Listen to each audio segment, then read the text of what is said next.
Okay, very good. So we were discussing the Navier-Stokes equation. I don't know if I mentioned the name or not, but it's actually when you derive the Newton's second law for fluids, the equation that you find at the end is called Navier-Stokes equation. So, and if you remember, I said we can't do it for the entire body of water at once, so we're going to assume that we have a random element of water within that river, right? And then write sum of forces for that random element of water and set that equal to mass times acceleration. And then we discussed that it's better to divide both sides of the equation by volume, right? Because when we do that, then what we get on the right side is density times acceleration instead of mass times acceleration. And then the equation is more universal, right? And it's independent of the dimensions of that element that we choose, and it's just a function of physical properties, a physical property of the fluid, the working fluid, which we can assume here is water. So, okay, I'm talking here.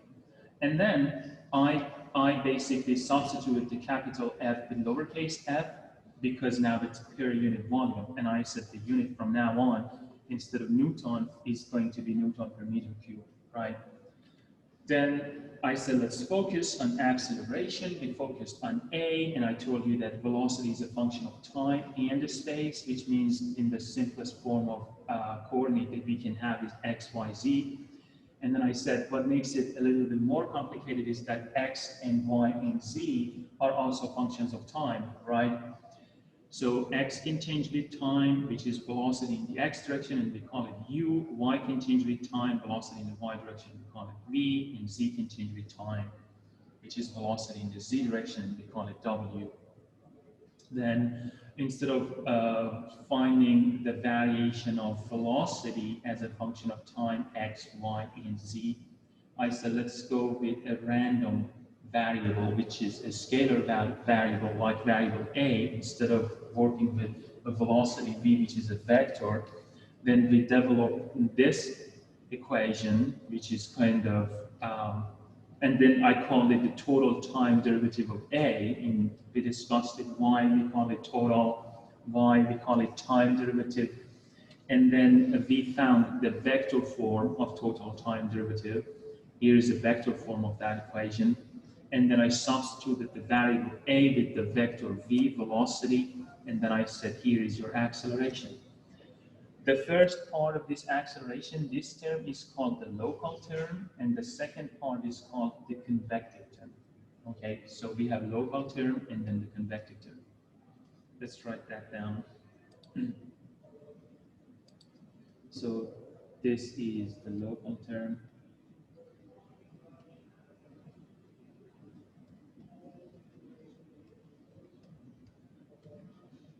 And this one here is the convective.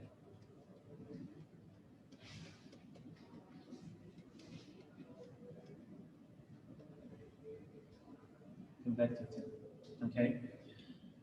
Then I expanded this for x, y, z coordinate, right?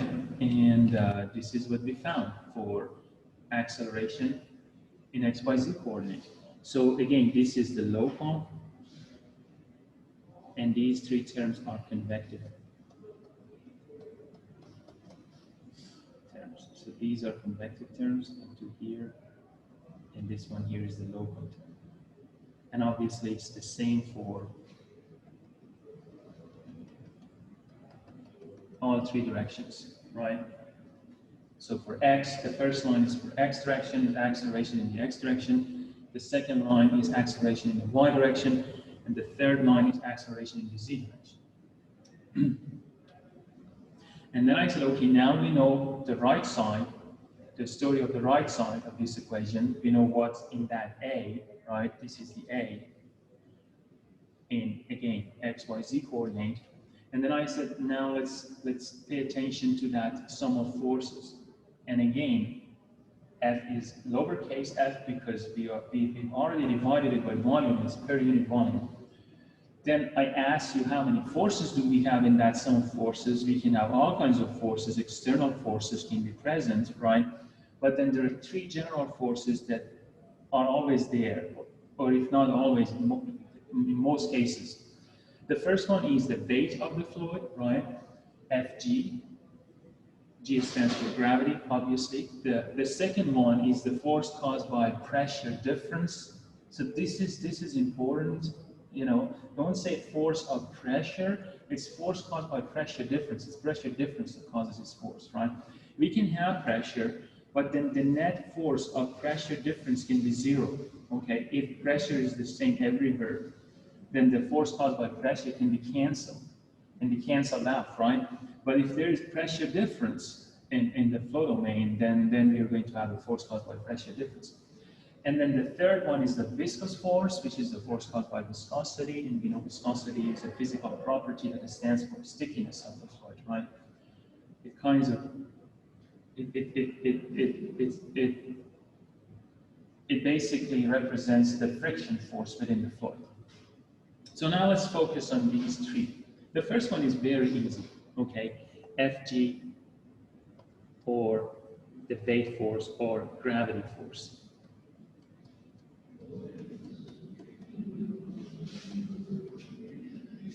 Gravity force. So it's like weight, right? And we know from physics that weight is mass times gravitational acceleration, right? So this is gravity force per unit volume.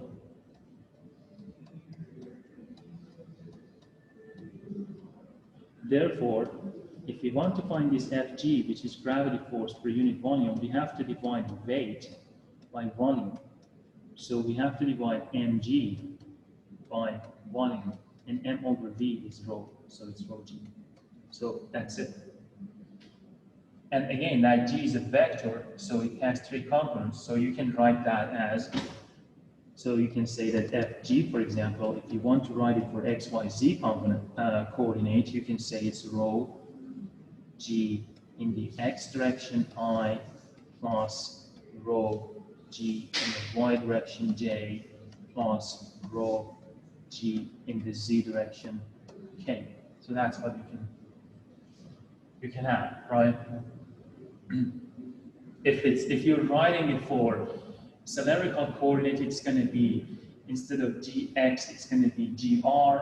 Instead of gy, it's going to be g theta. And instead of gz, it's going to be gz, right? Because that's what we have in cylindrical coordinate. So that's about Fg. So now let's focus on that Fe, which is the force caused by pressure difference, okay? So let's see what we have for Fe. Force caused by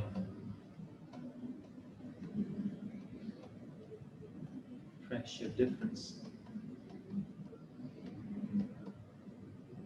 Again, it's per unit volume.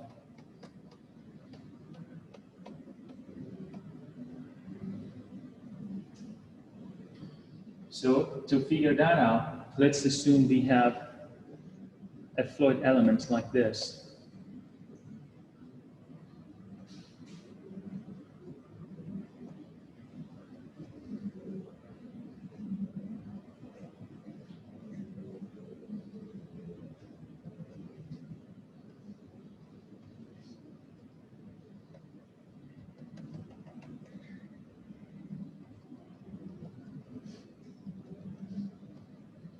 This is a small element, so the sides of it are going to be dx, and let's call this one z direction and this one y direction, for example. Right? And then let's focus on the x direction first. So let's say we have a pressure here, pressure P, and then on the other side we have pressure P plus, if there is no pressure difference, it's going to be P, right? And then in that case, the two forces are going to cancel out, and then there is no force caused by pressure, right? So remember, that's why I keep saying that you need to have pressure difference. If you have pressure difference, then that means you have a pressure gradient, then that means the first derivative of pressure. For example, if I say with respect to x, because for now we're focusing on the x direction, right? but gradient of pressure with respect to x, or the first derivative of pressure with respect to x, then is not going to be 0, right? Because we have a pressure difference. So then that P is not P. If the left side is P, the right side is going to be P plus gradient of pressure in the x direction times dx, which is the displacement in the x direction, right? Is this clear? So then I want to find forces caused by these two. So then I say, okay, so the force obviously is going to be a small force because it's for the, what is it? It's for this small element, right? So I can say dF, and I use capital F for now. And then it's P because it's caused by pressure difference, and I use X to indicate that we are writing it for the X direction. So that's equal to, we have force P on the left side, which is going to cause a force to the right. So that's positive. Then I'm going to say it's P.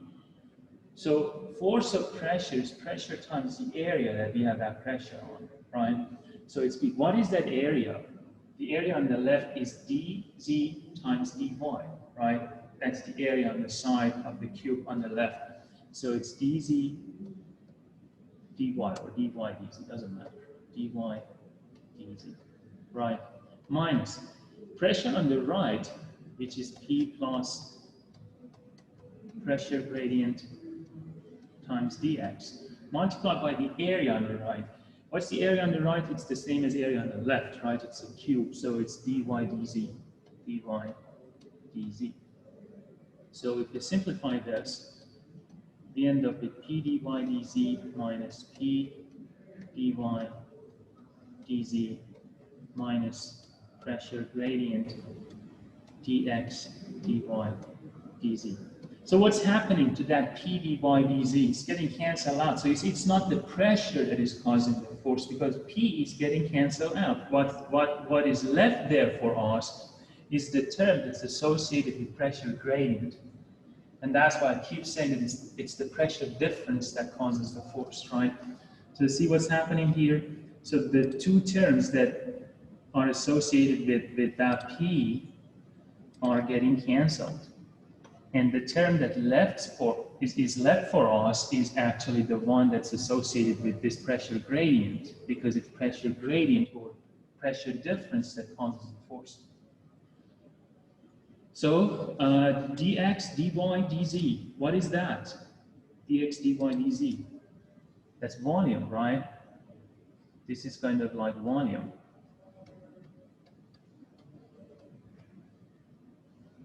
So if I divide both sides by this to make that force per unit volume, then what's left for me is just negative the first derivative of P with respect to x, right? So I can say dF caused by pressure difference in the x direction divided by that volume is actually negative in the x, right? And then I'm going to call that thing, this whole thing here,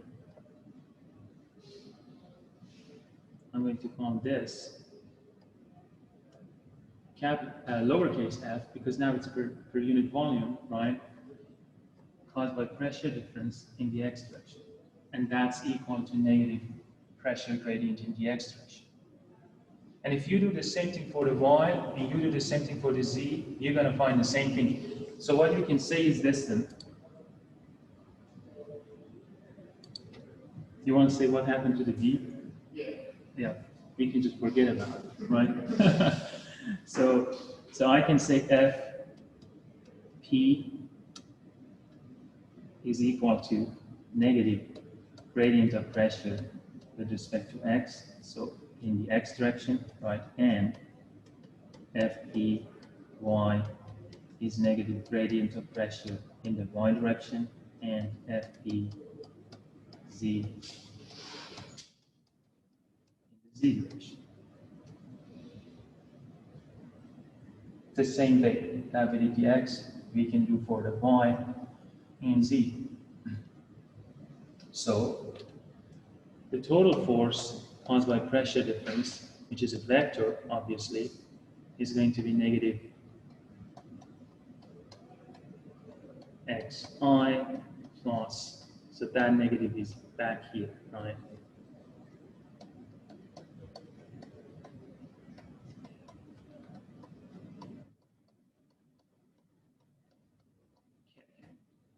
And what is this? That's the gradient vector, right? So this is like negative gradient of pressure.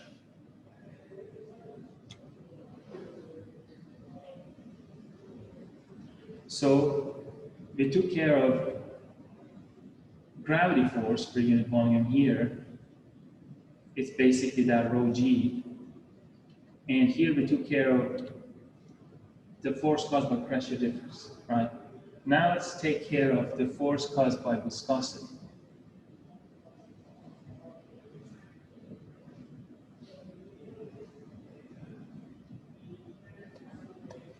F viscous.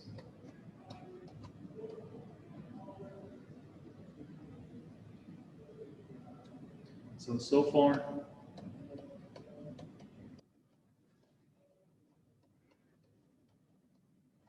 we know that Fg is simply rho g,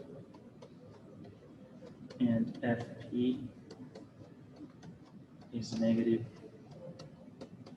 pressure gradient. Now we are going to go after viscous force. So think about a flow like this, a sample flow. So we have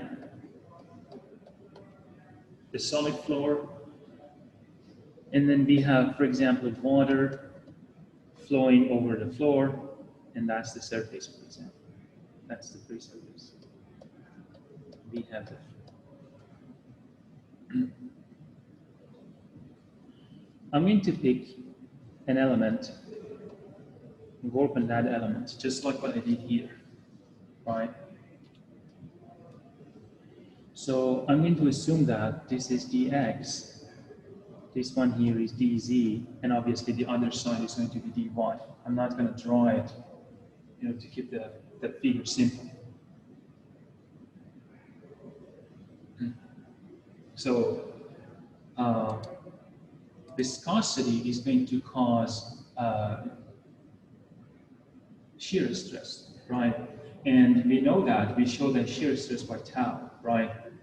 So if we assume that that point, the center of this element is at z, so the shear acting on the upper surface of this element is going to be tau at z plus dz over 2, right?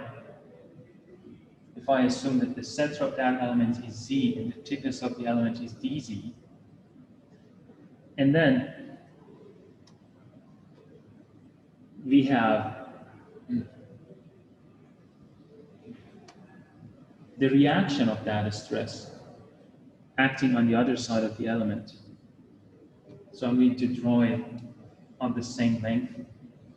And then it's tau at z minus dz over 2. So these are the two shear forces acting on this element in the x direction, normal to the z-axis, right? Because when we discuss shear stress, or in general, when we discuss stresses, two things are important for us. One is the plane of the stress. So what is the normal vector to that plane? And the other one is the direction of that stress, okay? So here the stress that we are looking at is actually in the plane that's normal to the z direction. If I assume that this is, for example, the z direction, right? And then it is in the x direction. So then that tau that I'm talking about here, we show it like this. So this tau then is actually tau Z means that it's acting on a plane that's normal to the Z direction, and then X means that that tau, that shear stress, is in the X direction. So that's the meaning of that Zx there. Okay, so then I say the force, viscous force, being a plane that's normal to the Z direction and in the X direction, is equal to, obviously the difference between those two stresses, right? So it's tau Z plus dz over 2 minus tau Z minus dz over 2. And then this needs to be multiplied by the area, right? What is that area? That area is obviously dx by dy, right? So it's dx, and then I have dy. Okay? Okay. So before I continue there, let's do a quick review over a very simple math concept. So if y is a function of x, this is probably pre-calculus, right? If y is a function of x, then dy over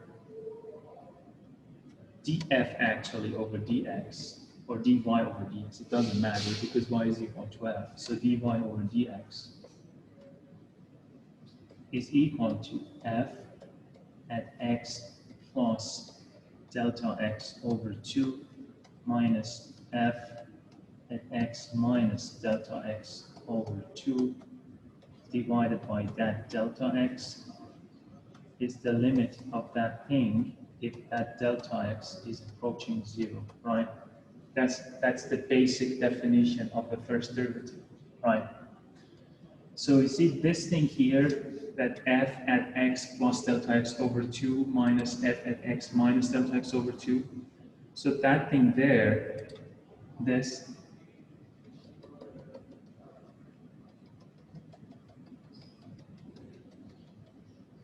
here is kind of like what we've got there, right? So then instead of that thing there in that tau, I can say, okay, instead of delta x here, I have dz, right? So here I can say that this is equal to, so you know, and this y, as I said, it could be f, doesn't matter, because y is equal to f, right? So then I can say that that thing is equal to basically that delta x that I have there multiplied by df over dx, if that delta x is very small, right? So I'm going to do the same thing there with that shear stress. So I'm going to substitute that term, this term here,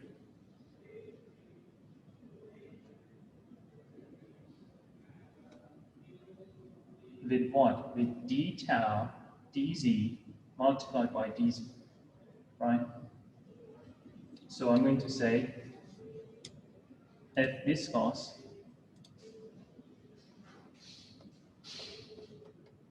the viscous force in a plane that's normal to the z direction and in the x direction is equal to d tau with respect to z times dz, and then we had this multiplied by dx dy. Let's go back and see what I did. So I'm keeping that dx dy, I'm just substituting that there with d tau dz times dz, right? And then that means I have d tau dz times dx dy dz, which is volume, right? And then I can take it to the other side, and I'm basically finding F viscous per unit volume. So again, this thing here is volume.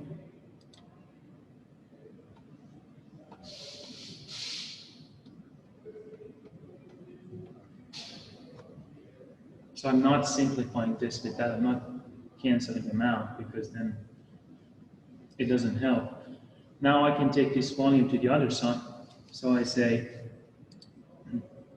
then I can say lowercase f, right? If I divide both sides by that volume, viscous in a plane that's normal to the z direction, in the x direction, is equal to d tau dz.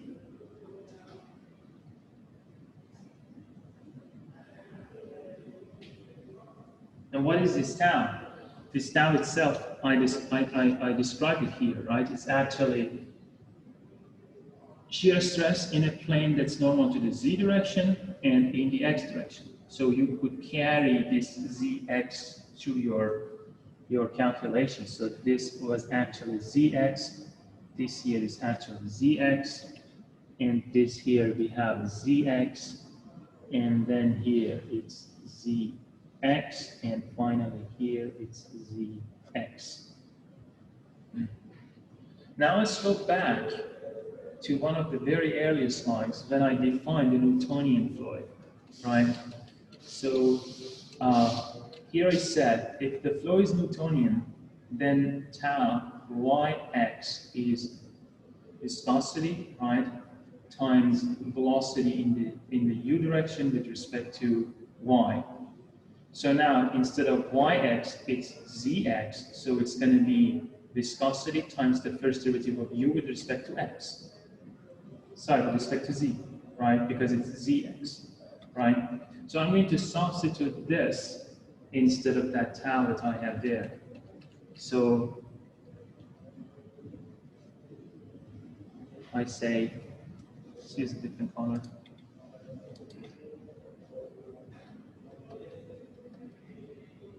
So I say, if flow, or fluid actually, it's about fluid, not the flow. Fluid is Newtonian, then tau zx is equal to viscosity. The first derivative of u, it's u because this is x, right, with respect to z. So then, what we have here is f viscous z and x is equal to d dz viscosity, the first derivative of u with respect to z. And now if I assume that viscosity is the same everywhere within the fluid, right? Viscosity doesn't change with respect to z, then I can take that mu out. And I can write this as viscosity times the first derivative of u with respect to z. Okay? And you can do a similar kind of thing and see that f viscous yx is viscosity, the second derivative of u with respect to y. And you will see that f viscous x is going to be viscosity, the second derivative of u with respect to x. And you can do the same thing for other directions. So then the total f viscous in the x direction is viscosity, the second derivative of u with respect to x, plus viscosity, the second derivative of u with respect to y, plus viscosity, the second derivative of u with respect to z. And then you can do a similar thing for the y direction, and you will see that f caused by viscosity in the y direction is equal to viscosity, the second derivative of v with respect to x, plus viscosity, the second derivative of v with respect to y, plus viscosity, the second derivative of v with respect to z. And the same thing for the z direction. It's going to be the second derivative of W. Okay? So F viscous in the z direction is going to be viscosity, the second derivative of W with respect to x, plus viscosity. Sorry, I took that out, pulled that out.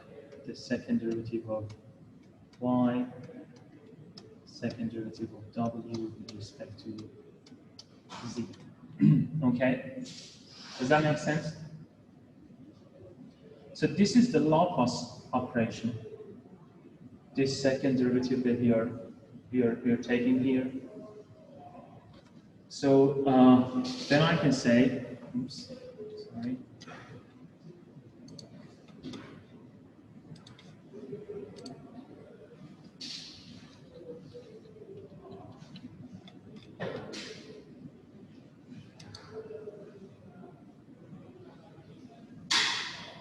Then I can say F viscous, the total viscous force,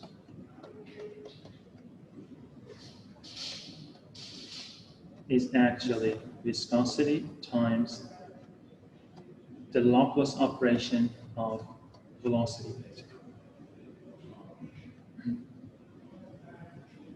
And then we already knew that F caused by pressure was negative gradient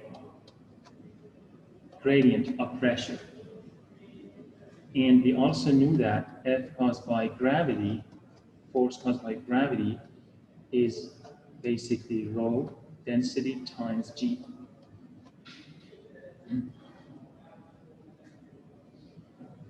So then I can say sum of these forces, which are all per unit volume, is equal to rho G negative minus pressure gradient plus viscosity, the Laplace of velocity. And that's equal to rho times acceleration. Right? And we know what that acceleration is. It's the total time derivative of velocity. So instead of that thing, I can say the total time derivative of velocity.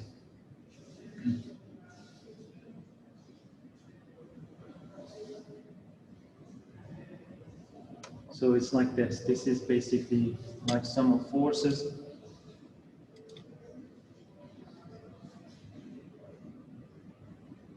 Sum of forces per unit volume. This kind of represents mass per unit volume, right? And this is our acceleration.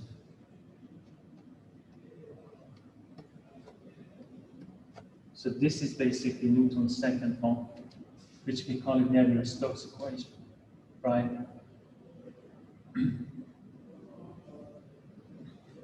Now I can further expand that acceleration term by writing it as, it's kind of like the local term plus velocity dot product of gradient of velocity. So that's what we have in that total time derivative. And we proved it the other day, right? So this is the vector form of Navier-Stokes equation, and it's so important. It's so important. Because if you know the vector form, then you know how to expand the Navier-Stokes in any coordinate that you need. Okay, so let me give you this example now. So for example, I tell you that I have a shell, which is like a cylinder, and it's stationary. Okay, so we have this stationary shell. And then I have a core in this shell, which is kind of a solid core. And this solid core is rotating at an angular velocity of omega. Okay? And then I say that we have fluid between the shell and the core. So we have fluid. then obviously what's going to happen is that when this core starts rotating, right, because the fluid particles, the fluid molecules are going to stick to the surface of that rotational core, right? So they're going to start moving with it. And then because of the viscosity of the fluid, which again is a measure of its stickiness, right? These molecules stick to each other. And then when the first molecule, the first layer of molecules starts rotating, then the second layer sticks to the first layer, and they start rotating. And then the same thing, this motion is going to kind of diffuse within the fluid, right?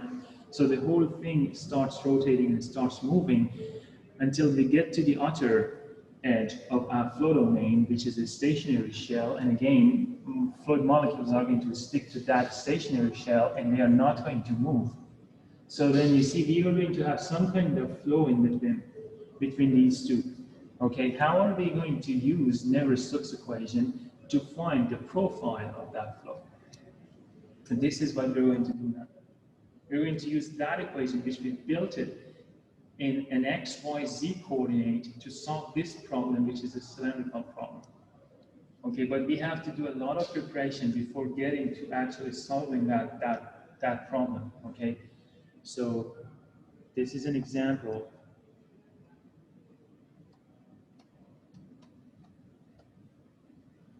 So the shell is stationary, the other one moves, and then what's the question? The question is this: find the velocity profile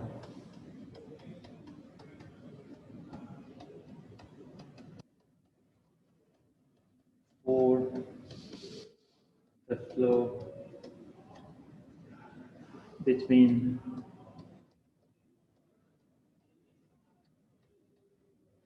shell and the rotating core. So that's what we want to find. So obviously we have to start with the Navier-Stokes equation, right? So solution.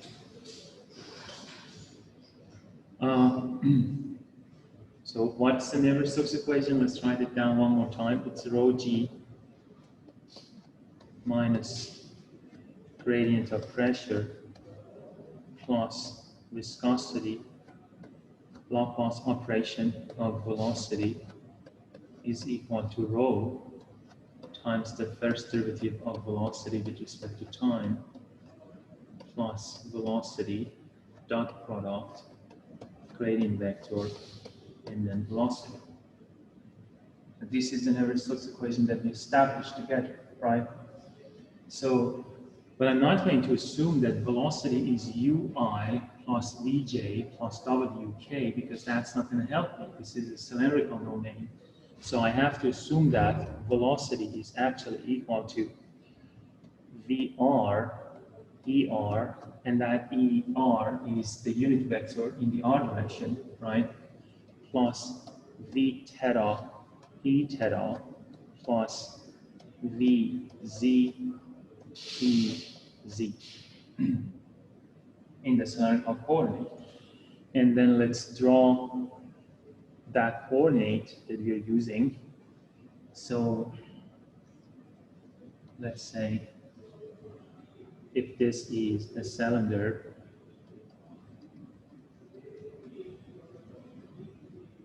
and this is the center,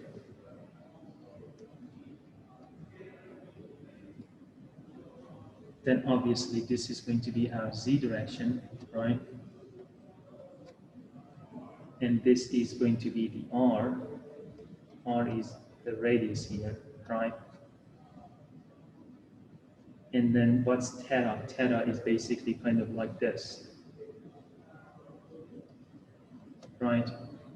Is the rotational thing. Yeah, it's going to be the other direction, but I mean,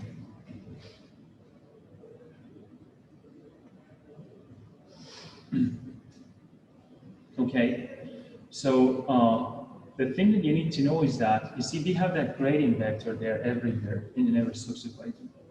So all we need to know now is what is the gradient vector in the cylindrical coordinate. If we know that, we can apply it to that equation that we have up there, and then expand this velocity vector in the cylindrical coordinate, right? So what we need to know basically here is this: that the gradient vector in that direction is first derivative with respect to r, er, plus it's 1 over r, the first derivative with respect to theta, e theta, plus the first derivative with respect to z, e z. Okay? You know what makes it actually complicated here?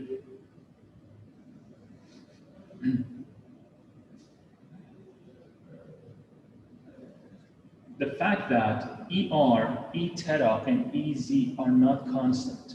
They are not like I, J, and K. They are not constant. They change with respect to theta. Okay, so that's what makes it complicated. So, and if we don't know that, we're going to expand this without taking this into account, what I just said, that ER, E theta, and EZ might change with respect to theta. And then we're going to miss some of the terms in our equation. Okay, so let's write this. So if we look at it from the top view, so if for example, that's how I look at this coordinate, the top view. So let's say this is how to look at this. So this is our point of view here. Okay, then what we see is going to be a circle like this, right? And then that's the R. So let's take a point there and say that's R, right? And then this is going to have X, and this is going to have Y, right? And then let's say that's our theta, right? Then I can obviously say that X is R cosine theta, right? And Y is equal to R sine theta, right? And then I can say that R as a vector is actually equal to xi plus yj, right? So then, what is that the unit vector in the R direction? ER. ER, which is the unit vector in the R direction, is actually R vector divided by the magnitude of that vector, right? So then that's equal to xi plus yj, and then divided by, what's the magnitude of that vector? It's going to be, so what is this R here? It's magnitude of R, right? What we have there. So it's going to be divided by that R. And then I say ER is equal to, I'm going to substitute that X with R cosine theta. Okay. So that's like R cosine theta I plus R sine theta J divided by that R that we have, right? And then this is going to give me ER equal to cosine theta I plus sine theta J.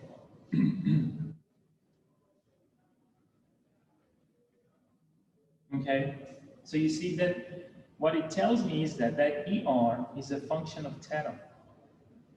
So therefore,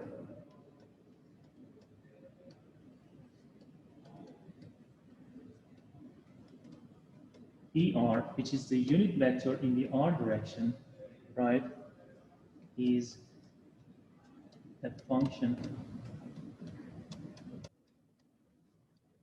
of theta Therefore, the first derivative of ER with respect to theta is not equal to 0. And that's something that you need to know. While when we were taking these derivatives for the x, y, z coordinate, the first derivative of I and j and k with respect to x, y, and z was equal to 0. But here it's not equal to 0 because in x, y, z coordinate, I, j, and k are constant. But here apparently, for example, ER is not constant and it's a function of theta, right? And now, that theta itself, or actually E theta, is defined as ER multiplied by, or EZ multiplied by ER, EZ multiplied by ER. And this is a cross product of two vectors. That's how E theta is defined, okay? And then you can go on and prove that that's equal to basically negative sine theta I plus cosine theta j. So keep that in mind. And then the first derivative of that E theta with respect to, if I go back, that ER with respect to theta is equal to, it's equal to what? So we found it here, right? Here's the function. It's cosine theta I plus sine theta j, and I'm taking the first derivative with respect to theta. So it's the first derivative with respect to theta of, again, cosine theta I, right? It's here, cosine theta I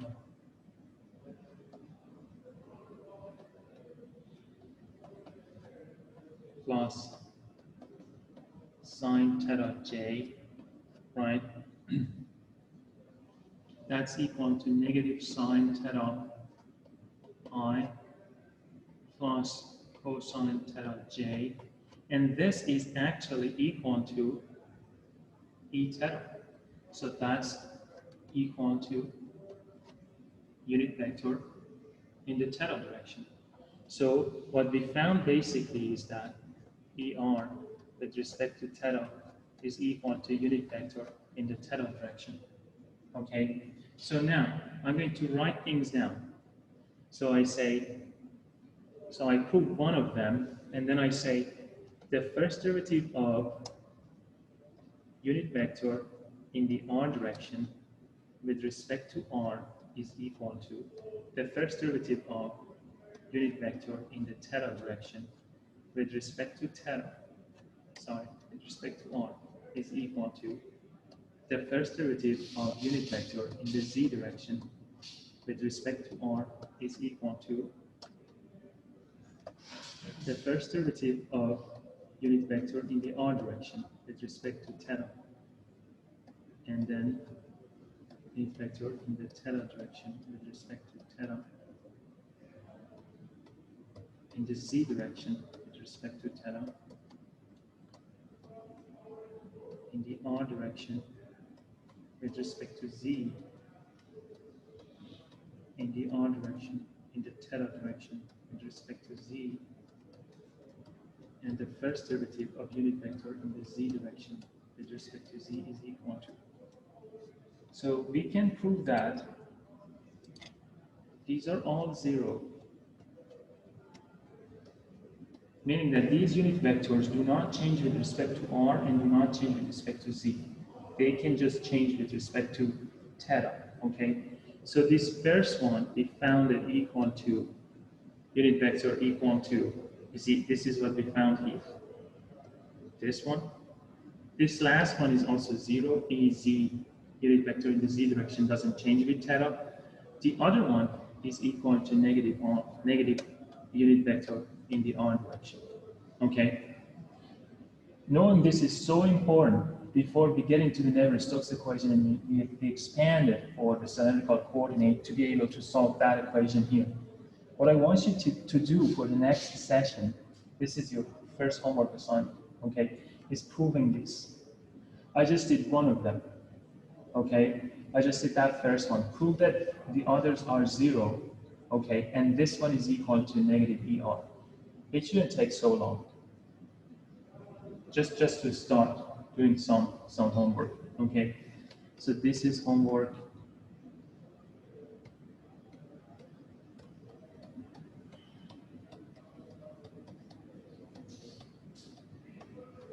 Assignment 1.